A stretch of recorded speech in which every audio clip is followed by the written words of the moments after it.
Hello everyone. Today I am presenting a game of Hikaru Nakamura, who played black pieces, and white player was Wesley. So both are top players. And in 2015, when I was having a class with one of my students, and during that class, I was just I had a look at this game, which was going on live, and at the end of the game. So at the end of the class, in fact, so I just told my student he could have a look at this position because I was teaching him King's Indian defense because my favorite opening is King's Indian defense, and that's why I had a curiosity on the game. So to just have a look at this and what are the ideas black player is trying to use, and so how how to play these kind of positions and how we can just try to use these ideas in my own game. In our own games, I can say. So, so today suddenly I remembered that I just thought of to show this game to you guys, and you all can have a look at this. King Shannon means attack on opponent's king. So that is the first thing which will come to our mind, except for the positions with like fianchetto variation or maybe some kind of sometimes in Samish variation we will not get some attack on opponent's king. But one game I have seen Karp versus Caspro. In that game, Caspro conducted a very strong attack on Karp's king when in Samish variation only. So I will present that game sometime. So today we will have a look at this game in which black player Nakamura had very nice victory against Vassiliso. So let's have a look at this game. So opening is king's hand defense, of course. D4, knight f6, c4, g6, nc3, bishop g7, e4, d6, knight f3, castling, bishop e2, e5. Castling, knight c6, classical variation, Mardella Platt variation. There is also one more name. So d5, knight e7, knight e1. Here knight e1 or knight d2 or b4. These three are the main variations. Okay. So after ne7, knight e1 is played by Vassiliso, and here knight d7. Of course, the plan is f5. As I already told you in my previous video, when there is a pawn structure like this, e4, d5, d6, and d5, so black should play on the king side and white should play on the queen side. So that is the basic idea. But what we are learning is not that. We are learning something how to control our nerves and how to play the positions accurately. So f3, the point is here f3 or bishop e3 both are playable, and it will transfer to each other. Means the various visual transfers. Bishop e3, f4, f5 is a typical move, and after bishop e3, f4, bishop f2, g5. This position happened lakhs of times with the different players in the games of different players, but everyone was still here. But how to continue after these points, that is more important, which we have to learn and understand. Knight d3, and here knight g6, c5, and knight f6,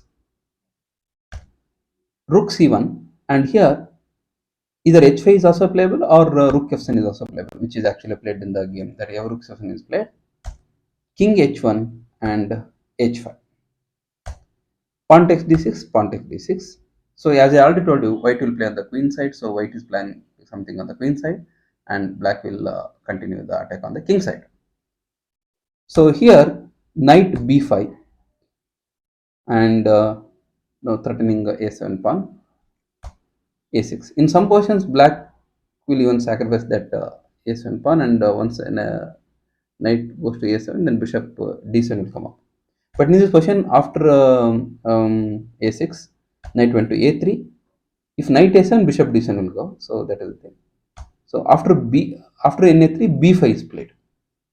Maybe this is one of the modern ways of playing. Nakamura, maybe you would have prepared this one. Rook c6, after rook c6, and here comes g4, continuing the attack. G4, queen c2, and here comes queen f8. Because So black would like to play bishop d7, but rook into d6 can come up, right? So that's why first he played queen f8, and then he's planning to play bishop d7 and threaten the rook. So rook fc1 and bishop d7. So here, so maybe nb4, bishop into c6, d into c6, then white will have some great compensation for the exchange. But in the game, so played rook c7.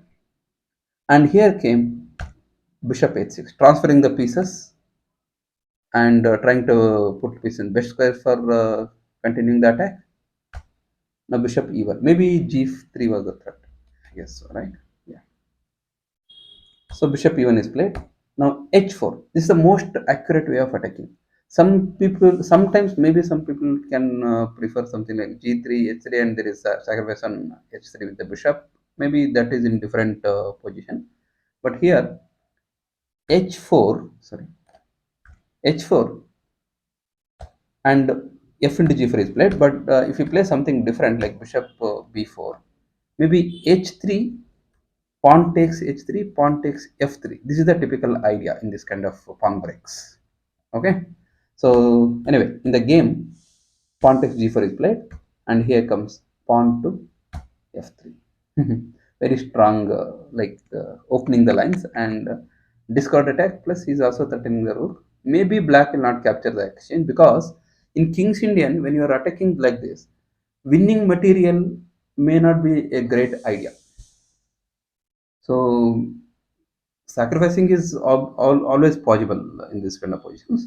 But when you are trying to win material, when you're trying to like win material and trying to use that extra material into convert, you want to convert that extra material into win, probably it will be very difficult task. So that's why when you are playing attack and counter attack positions, most probably you have to look for the king. Yeah. So here pawn takes f3 and knight takes e4, sacrifice. So if pawn takes f1, rook f1 check is coming. So that's why white played rook to d1. White had different options, but he played rook d1. This is considered as one of the bad moves. And here comes rook takes f3. Sacrifices. He's giving away the bishop on d7. No worries. So he's planning to play rook f1. And after rook into f3, so took rook into d7, and here came rook f1 check. Nakamura is just looking at opponent's king, nothing else. Sacrifices he's playing. King g2, and here comes bishop to e3. Good move. Threat is rook g1 check, followed by knight g5 checkmate. Rook g1 check, king s3, knight g5 checkmate. Okay. So that is coming up. So that's why here bishop g3 is played. After bishop g3, is Nakamura worried about f1 rook? No. Pawn takes g3. He's not worried about rook. So rook into f1, and here comes knight h4 check, king h3. So king into g3 means king into g3 is not possible. I'm sorry.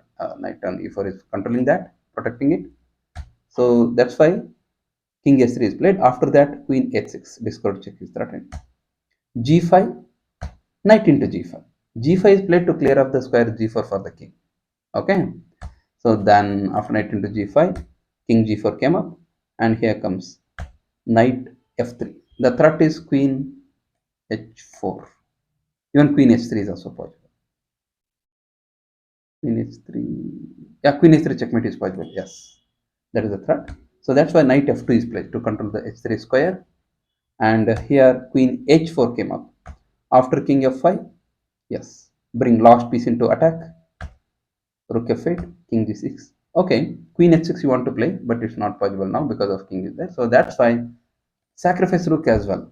Rook f6, king into f6, knight e4, discord double check. In this position, so king g6. If king e6, queen f6 mate. So king g6, and here queen g5 mate. A beautiful game. So I was watching this game live actually on that particular day. So it's really nice game. Thank you so much for watching, and I'll be here with one more fantastic game again. So till then, take it. Bye.